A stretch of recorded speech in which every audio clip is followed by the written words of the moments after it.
Stop. Is it 12 o'clock noon, Friday the 19th of October, EST? If it isn't, you've still got time to enter the Magic Fantasy Pro Tour for Pro Tour Return to Hurry up. Ravnica.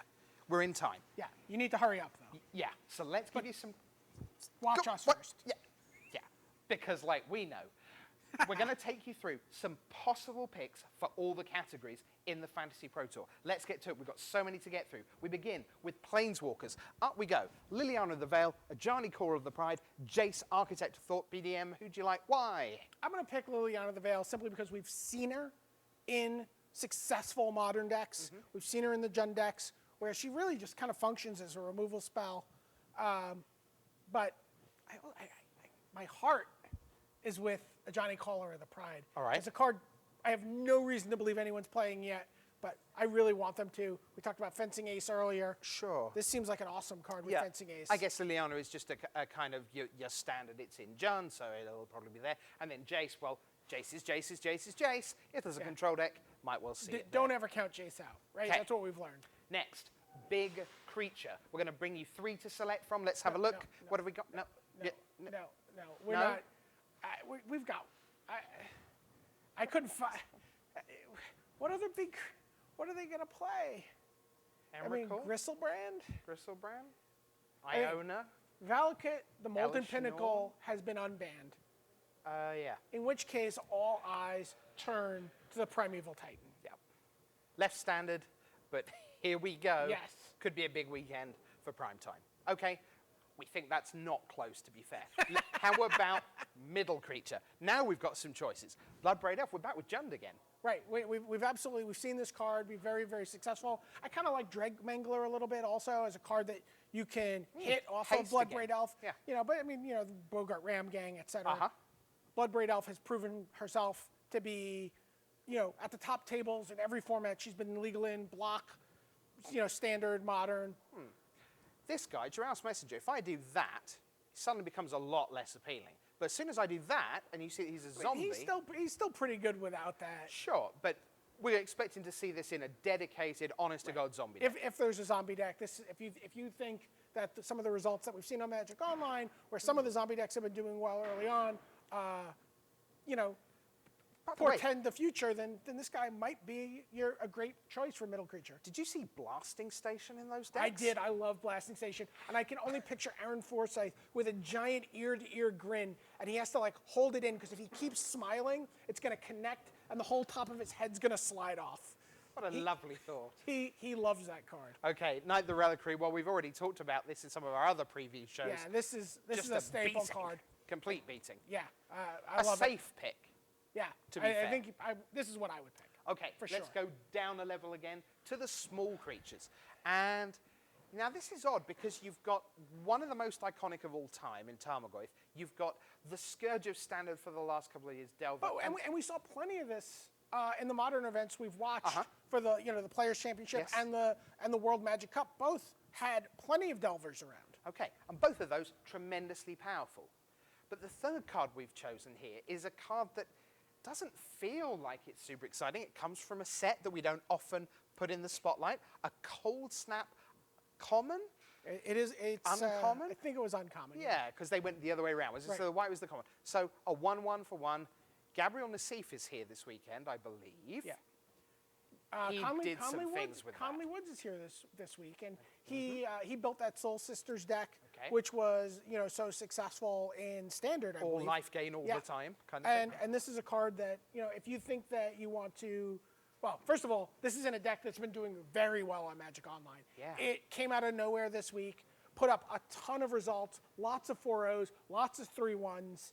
Has it come too early, though? Does everyone now know about it, and there's like 19 copies of Pyroclasm in every deck, or?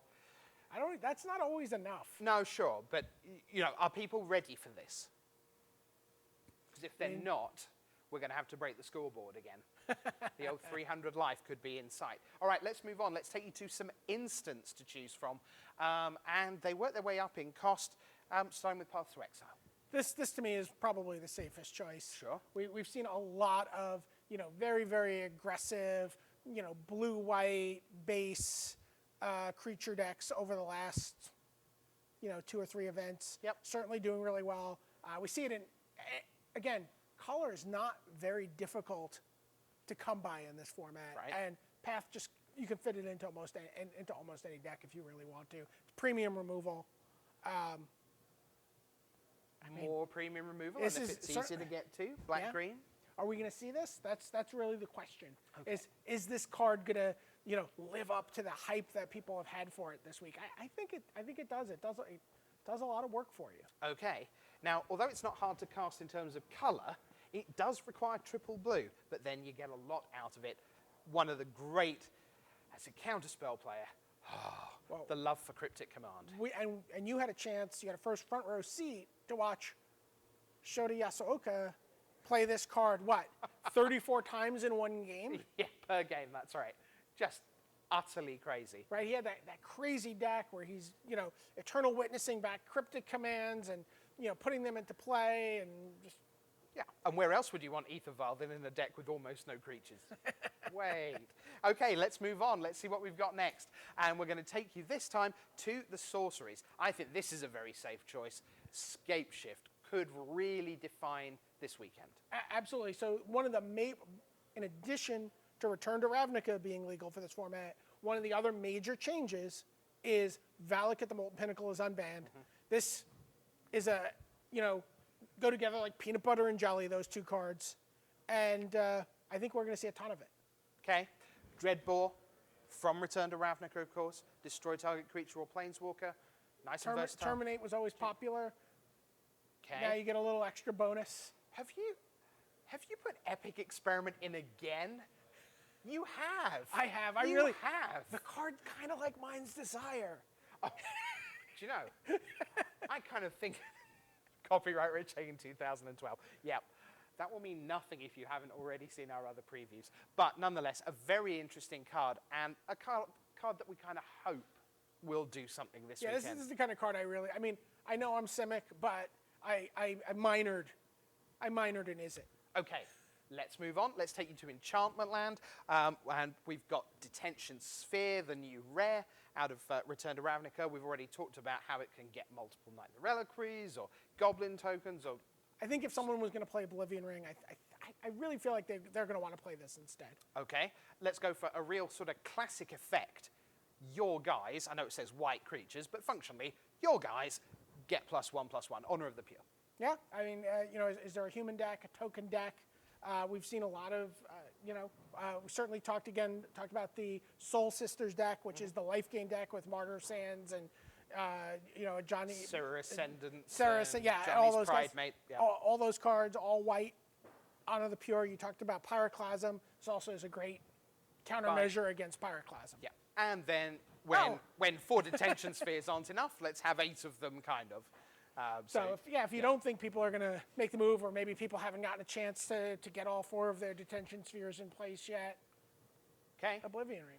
Now, after enchantments come artifacts. Now, remember, it's about what is going to be the most popular. It's not some notion of the best. So, even though I think Shota Yasuoka is incredible, and what he did with Ether Vial was amazing, how many people will actually run this in the successful modern decks this weekend? But they don't have to run Shota's deck.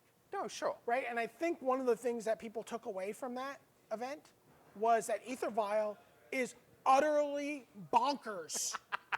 Yeah, sure. Right, the card is stupid. It gives control decks fits. Yeah. You can do crazy things with it. Sure. And, maybe you can't play Shota's deck. Maybe that is a one-person, one event, one-man playtesting crew deck. Yeah. But I think he showed us that this card has a ton of untapped potential in Modern, possibly one of the most broken cards in Modern that people are not really playing. Okay, now this card belongs in a deck. The deck exists. It's Malira Pod, Malira Silverk Outcast. You've got Revelarks. You've got Murderous Redcaps. All sorts of up the chain, down the chain, round the chain. Ferocious deck. Gadanis Vidagiris has played Birthing Pod to considerable success. Andrew Cunio's qualified for this event. Ah, sure. So yeah, we're certainly going to see Birthing Pods in the room. Again, going by the very early results from Magic Online, Malira Pod has been doing very well. Okay, and then again, a card that we'd sort of like to see in action. Fingers crossed. I have the Detention Sphere, the Oblivion Ring, the Supreme Verdict, the Cryptic Command, and this. Thank you so much. Oh, and Is It Charm just thrown into Sure. a little bit of red in there. Yeah, a fantastic card. I qualified for my last Pro Tour using this card. Yeah. Did you put a remand on it? I think I may have put a Fire and Ice on it, to be fair. It was that long ago. But a phenomenal card. Sure. And at the very highest level, multiple formats, it's been terrific. Okay, what's left? Let's move on. We've done the artifacts. I think it's going to be non-basic land. And this is the big set piece card of the format in terms of where the format now is. Because this, you used not to be able to play. No Valakut the Molten Pinnacle. Now you can. Yeah, I think this is going to be one of the most played cards. We just saw, there's abundant mountain cards. You don't have to just play mountains. There's abundant mountain cards, some of which you can get with the Verdant Catacombs. Okay, yep. And this is sort of representative. This is a kind of crapshoot, isn't it? Because we put Verdant Catacombs up, but obviously you have to pick the color combination you think is most likely to show up. When you look at modern deck lists, you won't see 4 of the Shocklands, right? Generally, you'll see 4 of the fetch lands. But the Shocklands, it's like 2 of this, 3 of this, 1 Orzhov Basilica, or whatever it is. Yeah, sure. When Frank Carsten has half an hour spare, we might get him to come in and do a little bit on mana basis for us. Sure. But one thing that you don't need any color for is this thing over here, Tectonic Edge, because this belongs kind of in any deck you feel like. And exists somewhat in orbit with Valakut. Right? Like the 2 cards when they were in Standard together and when they were in New Extended together, and, it was, these cards prey on each other. Or this card preys on that card anyway. And I know most of you know this, but very important.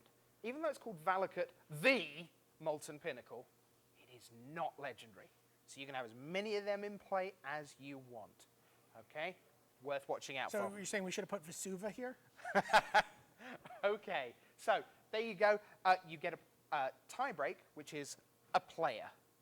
This is where we get very unpopular with 127 pros we don't pick, and very popular with the 2 that we do. You know what? What? If they had made the top 8, or in the case of the Players' Championship, top 4 of the last 3 major events they played in, then they can get sore at me. But until they do that, I'm picking John Finkel in every Fantasy Pro Tour we do. Okay, well, when they've top-8'd the last 2 Pro Tours, half the Pro Tours they've ever played in, and, then they can be sore at me. But until they do, and until I get to pick first before Brian David Marshall, I'm going to pick Dennis Rashid of Sweden, who has done precisely that.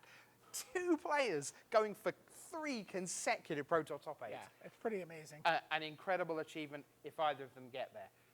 What time is it? It's Fantasy Pro Tour time. Get your ballot in on Facebook and join the tens of thousands of people making hideously wrong choices for Small Creature all around the world. Until we meet again for the start of Pro Tour Return to Ravnica. For the Pro Tour historian Brian David Marshall, I'm Rich Hagan saying bye.